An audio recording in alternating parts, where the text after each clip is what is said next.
This is really nice.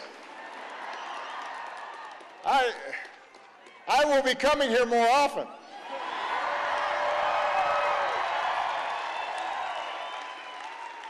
You know, my transportation won't be as nice, but I'll be able to spend a little more time here. First of all, I want to thank Harry Reid.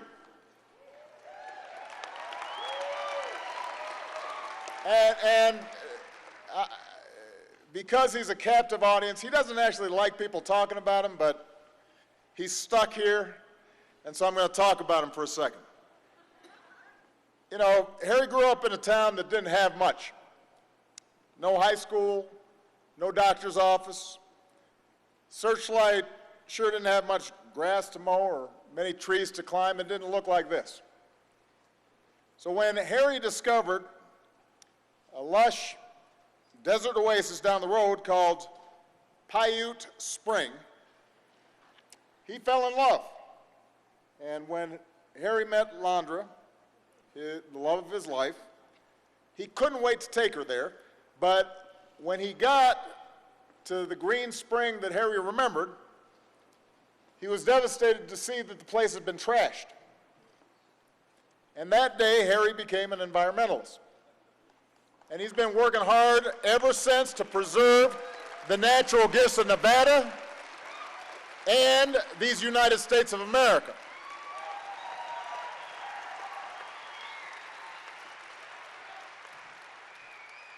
So Harry's protected fish and wildlife across the state. He helped to end a century-old water war. He created Nevada's first and only national park. Right after I took office, the very first act Harry's Senate passed was one of the most important conservation efforts in a generation. We protected more than 2 million acres of wilderness and thousands of miles of trails and rivers. That was because of Harry Reid.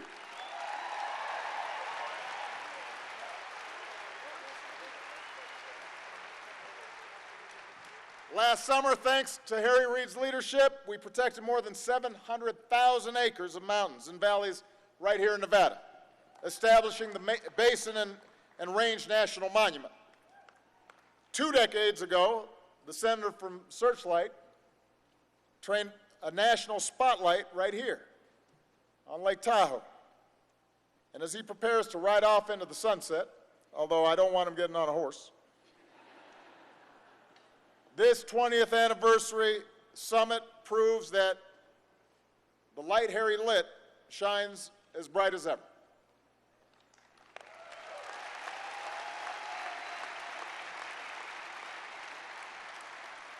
Now, in a few months, I'll be riding off into that same sunset. No, it's true. It's okay. I mean, I'm going to be coming around, I told you. I just won't have Marine One. I'll be driving. But let me tell you, one of the great pleasures of being president is having strong relationships with people who do the right thing. They get criticized, they've got a tough job, but they get in this tough business because ultimately they care about this country and they care about the people they represent. And that is true of Dianne Feinstein. That is true of Barbara Boxer. That is true of the outstanding governor of California, Jerry Brown. That's true of our outstanding folks who work for the Department of Interior and work for the who help look after our forests, that help look after our national parks, that help manage our water and try to conserve the wildlife and the birds and all the things that we want to pass on to the next generation. And so I'm going to miss the day-to-day interactions that I've got, and I'll miss Harry, even though he's not a sentimental guy. We were talking backstage. Anybody who's ever gotten on the phone with Harry Reid, you'll be mid-conversation, and once he's kind of finished with the whole point, of the conversation, you'll still be talking and you realize he's hung up. And he does that to the President of the United States. And it takes you like 3 or 4 of these conversations to realize he's not mad at you, but he doesn't have much patience for small talk. But Harry is tough. I believe he is going to go down as one of the best leaders that the Senate ever had. I could not have accomplished what I accomplished without him being at my side. So I want to say publicly to the people of Nevada, to the people of Lake Tahoe, to the people of America, I could not be prouder to have worked alongside the Democratic leader of the Senate, Harry Reid. Give him a big round of applause.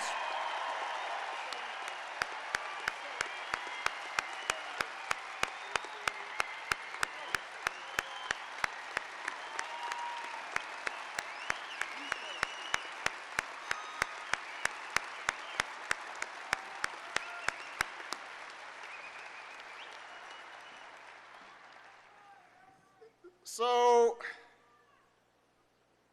it's special to stand on the shores of Lake Tahoe. I have never been here.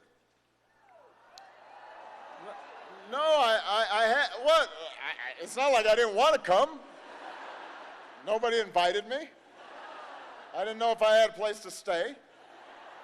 So now that I finally got here, I'm going to come back. And I want to come back not just because it's beautiful, not just because I love you back, not just because The Godfather 2 is maybe my favorite movie. As I was flying over the lake, I was thinking about Fredo. It's tough. But this place is spectacular because it is one of the highest, deepest, oldest, and purest lakes in the world.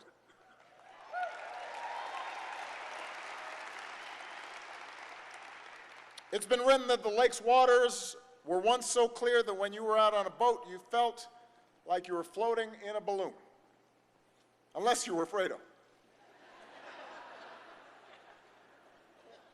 It's been written that the air here is so fine, it must be the same air that the angels breathe. So it's no wonder that for thousands of years this place has been a spiritual one. For the Washoe people, it is the center of their world.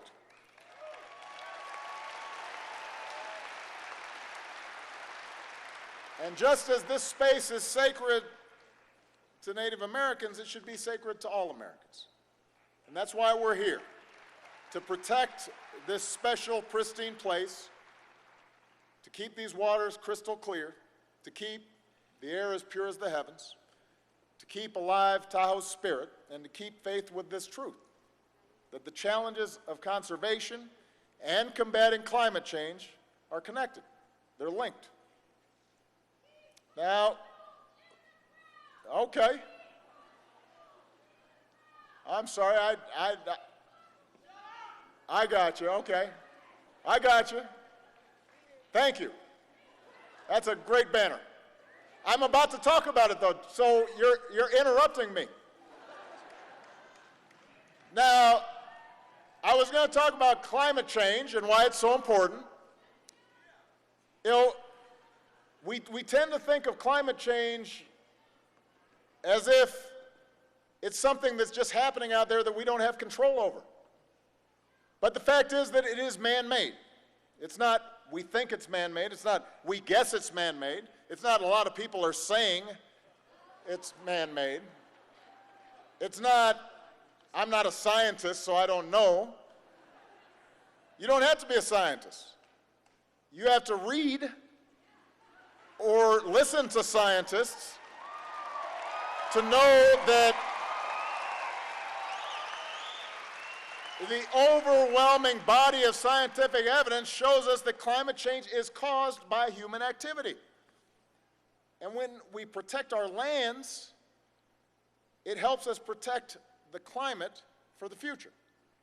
So conservation is critical not just for one particular spot, one particular park, one particular lake. It's critical for our entire ecosystem. And conservation is more than just putting up a plaque and calling something a park.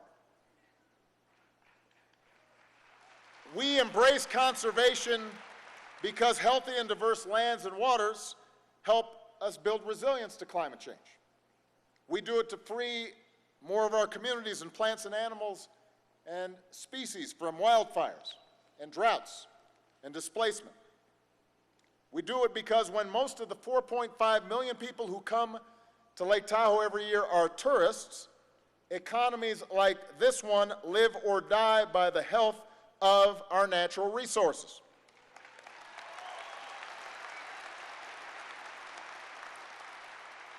We do it because places like this nurture and restore the soul, and we want to make sure that's there for our kids too.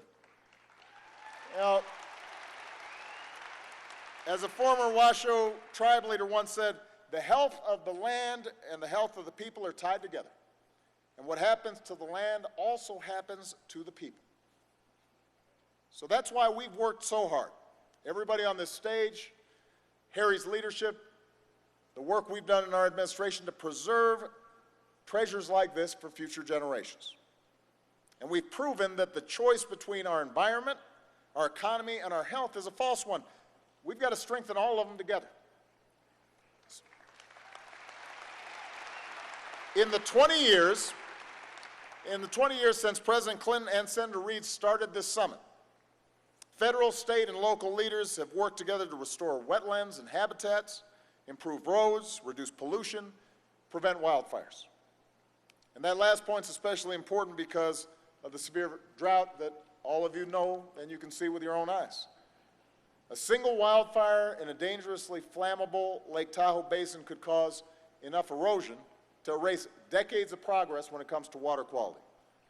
And the drought also endangers one of the epicenters of the world's food production in California. Now, changing climate threatens even the best conservation efforts. Keep in mind, 2014 was the warmest year on record until, you guessed it, 2015. And now 2016 is on pace to be even hotter. For 14 months in a row now, the Earth has broken global temperature records.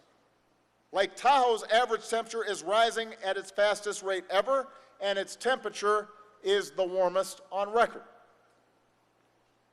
Because climate and conservation are challenges that go hand in hand, our conservation mission is more urgent than ever. Everybody who is here, including those who are very eager for me to finish so that they can listen to the killers,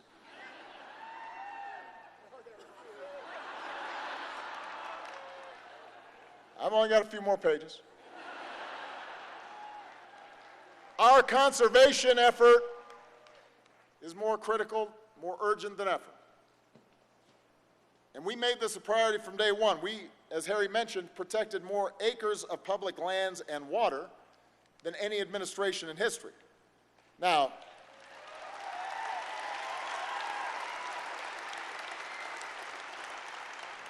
last week alone, we protected land, water, and wildlife from Maine to Hawaii, including the creation of the world's largest marine protected area.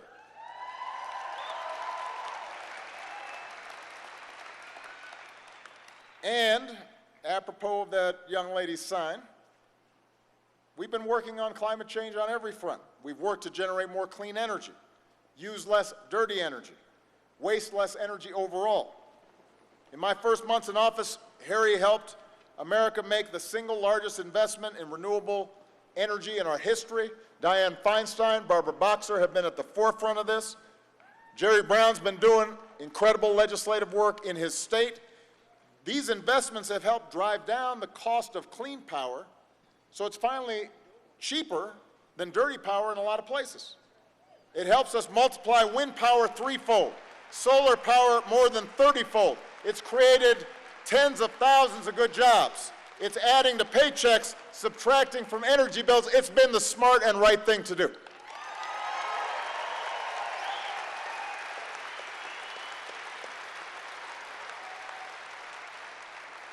And then 1 year ago this month, we finalized a clean power plan that spurs new sources of energy and gives states the tools to limit pollution that power plants spew into the sky. As I mentioned, last week, California passed an ambitious plan to cut carbon pollution. And Jerry, I know you agree that more states need to follow California's lead.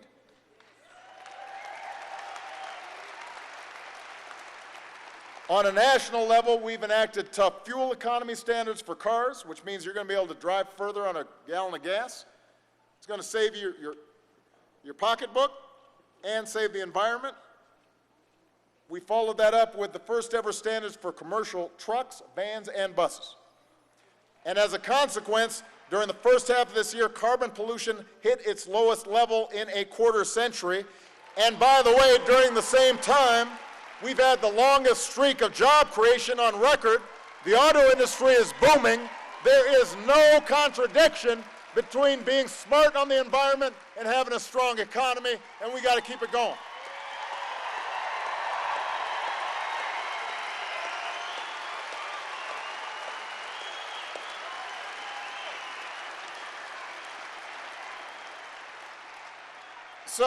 So this isn't just a challenge, this is an opportunity. And today in Tahoe, we're taking 3 more significant steps to boost conservation and climate action. First, we're supporting conservation projects across Nevada to restore watersheds, stop invasive species, and further reduce the risks posed by hazardous fuels and wildfires. Number 2, we're incentivizing private capital to come off the sidelines and contribute to conservation, because government can't do it alone. Number 3, in partnership with California, we're going to reverse the deterioration of the Salton Sea before it is too late, and that's going to help a lot of folks all across the West.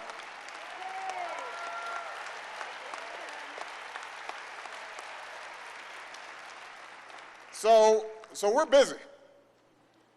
And from here, I'm going to travel to my original home state of Hawaii, where the United States is proud to host the World Conservation Congress for the first time. Tomorrow I'm going to go to Midway to visit the vast marine area that we just created and to honor those who sacrificed their lives to protect our freedom.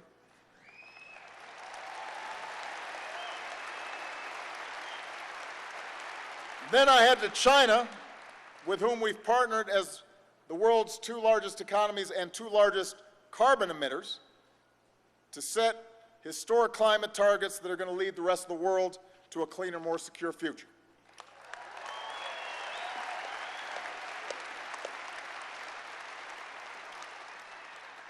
So just go back to that quote by the Washoe elder.